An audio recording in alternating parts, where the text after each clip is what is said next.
Hello students, good morning, good afternoon और नमस्कार। आज हम एक बहुत ही ज़रूरी टॉपिक पे आपसे बात करने जा रहे हैं जो बच्चों की सबसे बड़ी प्रॉब्लम होती है सर कि हमने पढ़ा तो सब कुछ है, लेकिन जब हम आगे का पढ़ते हैं तो हम पीछे का भूल जाते हैं। हमें किस तरीके से हम उसको याद रखें, इसकी कोई ट्रिक हमें बताइए जिससे हम पीछे का जो हमने पढ़ा है वो हम भूले ना, वो हमें याद रहे। तो उसकी एक बहुत ही सिंपल सी ट्रिक है। सबसे ज़रूरी बात तो ये जान लीजिए, ये ट्रिक सिर्फ यूपी बोर्ड के लिए नहीं, सीबीएसई बोर्ड के लिए नहीं, चाहे आपका एमपी बोर्ड हो, चाहे राजस्थान बोर्ड हो, चाहे झारखंड बोर्ड हो, चाहे बिहार बोर्ड हो, चाहे एसएससी बोर्ड हो, सीबीएसई बोर्ड हो, यू ये कोई भी स्टूडेंट, चाहे आप कंपटीशन की भी तैयारी कर रहे हो, ये सभी के लिए अप्लाई होगी जो आज हम आपको ट्रिक बताने जा रहे हैं। इस ट्रिक को लेने के बाद इस चीज की गारंटी है बेटा कि आप अपना पीछे वाला कोर्स भूलेंगे नहीं, चाहे आप जितना भी पढ़ाई कर लें। ठीक है, तो आइए देखते हैं वह ट्रिक क्या है जिससे आपको पीछे वाला कोर्स भूलेंगे। आइए, जैसे आपने, ये भी मैं इंग्लिश का एक एग्जांपल लेके बता रहा हूँ, इंग्लिश की कॉपी किताब से।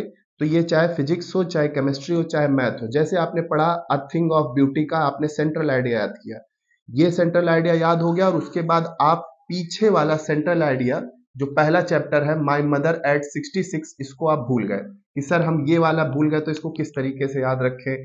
फिजिक्स और केमिस्ट्री और मैथ में तो कई सारे ऑप्शन होते हैं, इसमें तो एक ही सेंट्रल आइडिया है। तो बेटा आपको कुछ नहीं करना है। जैसे आप अगर आगे वाले में गए, जैसे अ थिंग ऑफ ब्यूटी में गए, तो पीछे वाले में आकर आपने जितनी भी जैसे पैराग्राफ जो भी पढ़ा है उस पैराग्राफ को एक दो तीन मतलब सिर्फ 3 लाइन में लिखने की कोशिश करो। ज्यादा नहीं कि यहाँ दो दो लाइन में लिख रहे हो, तीन तीन नहीं, 1 लाइन, 2 लाइन और 3 लाइन में उस पूरे पैराग्राफ को कंप्रेस कर दो, समरी बना दो। समरी सिर्फ एक एक लाइन की होनी चाहिए। अगर आपने इस तरीके, चाहे वो फिजिक्स हो, केमिस्ट्री हो, इंग्लिश हो, हिंदी हो, अगर आपने ये तरीका अपना लिया और ये आप उसको एक लाइन में लिखने लगे, तो इस चीज की गारंटी है बेटा, आप कभी नहीं भूलोगे अपना पीछे वाला चैप्टर। हमेशा पहले ही चैप्टर में आप फिक्स रहोगे। मतलब आप अगर आगे बढ़े भी तो पीछे वाला आप कभी भूल नहीं पाओगे। कोशिश तो यही करिएगा कि एक लाइन में, मतलब पूरे पूरे पैराग्राफ को एक लाइन में 3 बार आप लिख सको।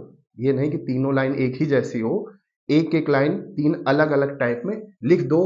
इस चीज की गारंटी है बेटा, चाहे आप कंपटीशन लेवल की तैयारी कर रहे हो, चाहे इंटर में हो, चाहे 10th में हो, किसी भी बोर्ड का एग्जाम दे रहे हो आप अपना पीछे वाला चैप्टर नहीं भूलेंगे। Thank you so much.